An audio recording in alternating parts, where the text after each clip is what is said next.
Enzo Recto, kalaban ang katiwalian at kasinungalingan, kakampi sa katotohanan at kabutihan. Hindi ko naman kilala yan eh. Actually, I did not attend the first hearing that was conducted by the Committee on Public Order because I was busy attending the other hearing. But nagkaroon ako ng interest dahil when I reviewed the tape, the proceedings, medyo talagang nagsisinungaling nga itong former PDEA agent Jonathan Morales. So nagkaroon ako ng interest na mag-attend nung pangalawang hearing ni Senator Bato. Una-una, he does not have any evidence to present. Wala siyang yung sinasabi niyang dokumento. It was never been authenticated. At wala talaga siyang maipakitang dokumento. Sinasabi niya, siya mismo nang gumawa. Nasaan nga? The PDEA denied that there was such an existing document. Wala raw po. Saka if you remember, if you can review the proceedings of the second hearing, marami po akong tinanong sa kanya. Tinanong ko, kailan siya pumasok sa PNP. Naalala niya, 1993. Tinanong ko kung kailan siya na-drop from the rolls ng PNP. Hindi niya maalala. Tinanong ko kung kailan siya na-dismiss from service sa PNP. Hindi rin niya maalala. Sabi ko nga dun sa hearing, sa kanya, nung petsa nung nakulong ko, naalala ko eh. Bakit ikaw, di mo maalala? Tapos, yung suspension niya, hindi rin niya alala. Tapos, again, it was dropped from the PNP rolls. Hindi pa rin niya maalala yung petsa. How can we believe in this particular resource person? Yes, several cases.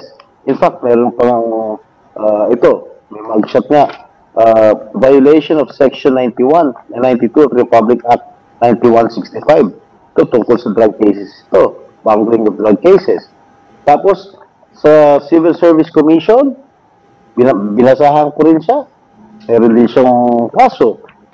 Ang kaso niya dito, planting of evidence. Ibig sabihin, nagtanim siya ng drugs dun sa mga hinuli niya. At inamin niya. Dito sa desisyon ng Civil Service Commission at kinatigan ito ng Korte Suprema, Christian. Imagine, yung final arbiter ng ating batas, yung Supreme Court, kinatigan po ang desisyon ng Civil Service Commission. O talagang, ibig sabihin, hindi dapat paniwalaan itong ganitong uri, itong ganitong klaseng tao. He has no credibility left. Siguro call ng chairman ng Senate Committee on Public Order, siguro Senator Bato. Siguro you can ask that question to Senator Bato. How siya? Wala siyang dokumento may presenta. He misrepresented himself when he applied for the position of an agent sa PDEA. Ito yung kanyang ang kanyang PDS. Sinasabi niya, ang tinatanong dito, kung na-dismiss siya from any government agency, sinabi niyang no. Pero the truth of the fact is, na-drop siya from the rolls, na-dismiss pa siya sa service ng Philippine National Police. Tinanong ko nga sa mga taga-PDEA, specifically si General Junicio Santiago, when he was the chief of the PDEA then, from 2003 to 2006 to 2010. Pumasok kasi si Morales year 2009. So, tinanong ko nga kay General Junicio, kung meron ba kayong hindi niya ba binivet ang ini-screen itong mga ahenteng nag-apply sa inyo? Kasi, kung malalaman nyo, ang background nitong taong ito, apply ko hindi nyo kukunin. Dahil sa dami ng mga kaso na finalaban sa kanya. Wala. I already asked the government agencies concerned, especially the PDEA, tinanong ko if there is such a document that existed. Wala naman daw.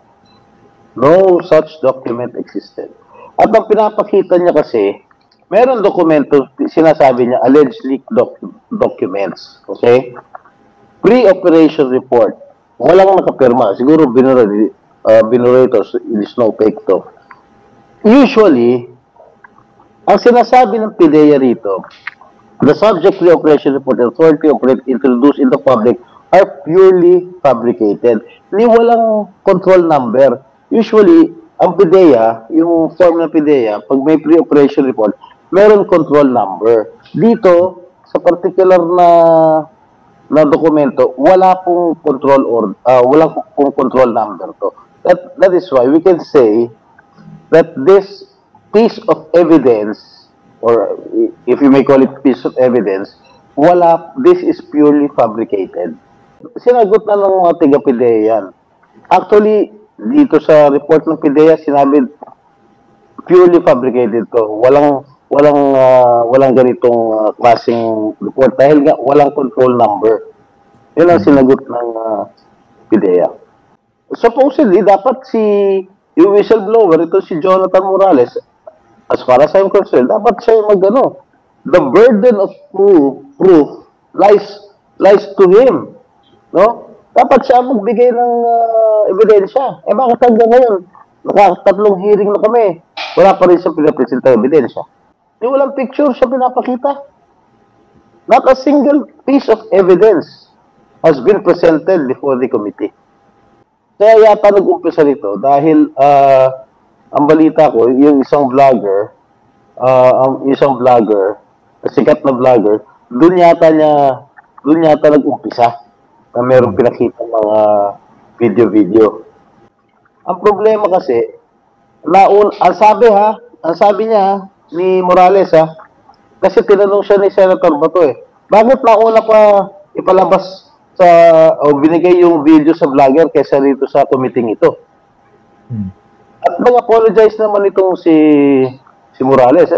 Alam na, kasalanan niya. Bakit magbibigay rin kay sa vlogger na yun? Diba? Siguro, I am not in authority to answer that. I am not privy to it. Wala naman akong alam dyan. If there is a scheme to destabilize this government or to oust the sitting president, I will never participate kung meron man grand scheme na destabilize ng gobyerno. Ayoko ng ganun. Ayoko ng kudeta dahil siyempre, Christian, naranasan namin yan. Masakit sa amin yan. Bunyog, halikan na kasama ka. Bunyog, kapag buklod ay may pag-asa. Luzon, Visayas, Mindanao, isa ang pananaw. Sa bagong Pilipinas ang bunyog isisigaw. Bunyog.